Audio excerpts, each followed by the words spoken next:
Et c'est le mois de la fin de la guerre. Mais bizarrement, c'est aussi le mois où Dieu tabasse l'Égypte. La guerre est finie, mais l'Égypte s'entête. Laisse-moi te dire, il y a deux faits. Il y a la fin de ceux qu'on a battus à plate couture. Et puis il y a la fin de ceux qui s'entêtent. Pour eux, leur fin, c'est plus vilain, c'est plus triste, c'est plus dramatique que ce qui s'était passé hier. Parce que si quelqu'un n'est pas têtu, tu ne peux pas faire la guerre à une femme, à un homme. Même malgré que tu lui fais la guerre, tu vois qu'elle mange, elle se promène, elle vit, elle ne meurt pas, elle ne tombe pas. Et Dieu l'envoie jusqu'en avril. Et puis c'est là que dans la même période d'avril, remarquez, il y a toujours les mêmes programmations de mort comme dans la fin de l'année civile. Parce que c'est la période des têtus. Ils n'ont pas compris que ce que tu n'as pas pu tuer en décembre, en janvier, en février, même mars, ce que tu n'as pas pu prendre là, c'est pas pour toi. Si tu poursuis, tu vas te prendre toi-même. Dis avec moi Nissan. Say with me, Nissan. Il n'a pas dit Nissan, marque de voiture. Il dit Nissan. C'est un mois hautement spirituel. C'est pourquoi les Juifs le considèrent comme étant le mois ecclésiastique.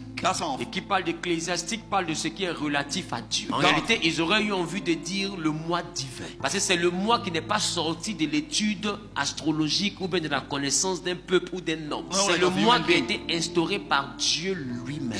Il dit ce mois, c'est le commencement. Ça veut dire que ce mois est le commencement. Mais est-ce que tu sais que pour qui il y a le commencement? Dans la vie de quelqu'un qui est déjà né. Normalement, quand tu viens au monde, c'est ton commencement. Mais quand quelqu'un est déjà né, et puis Dieu lui dit ce mois est le commencement. C'est une façon de dire que la première saison qu'il a vécue là vient de prendre fin. Et puis il y a un commencement.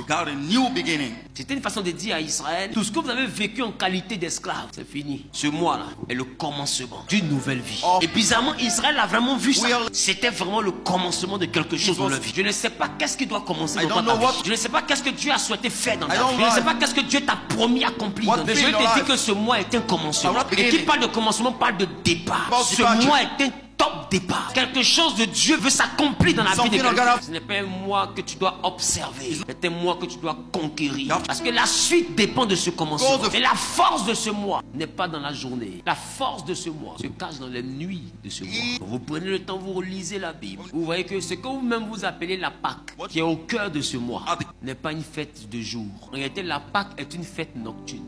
C'est pourquoi vous allez remarquer que Jésus avait mangé la Pâque avec ses disciples durant la nuit. Parce que la Pâque était un repas nocturne. La Bible, c'était un repas entre les deux soirs. Et vous allez voir que jusqu'à ce que le matin arrive, Jésus était déjà capturé. Tout s'est passé la nuit. Et l'Égypte est tombée la nuit. C'est la nuit que Dieu a fait le travail.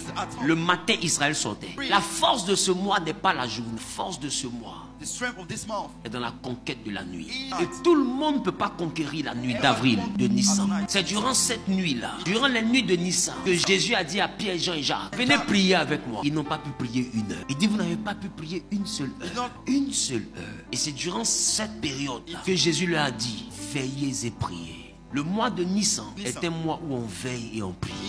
Voilà pourquoi pour réussir la Pâque, même le nouveau-né devait être debout la nuit. Ça veut dire tout le peuple devait être debout. La Pâque est une nuit où personne ne dort. Et il dit vous devez manger en étant habillé. C'est la Pâque, c'est le jour où les gens portaient habits de sortie étant dans la maison la nuit. Et ils ne sortent pas. Un mois prophétiquement prophétique. Comment quelqu'un peut s'habiller comme quelqu'un qui sort pendant qu'il ne sort pas? Il dit vous allez vous habiller.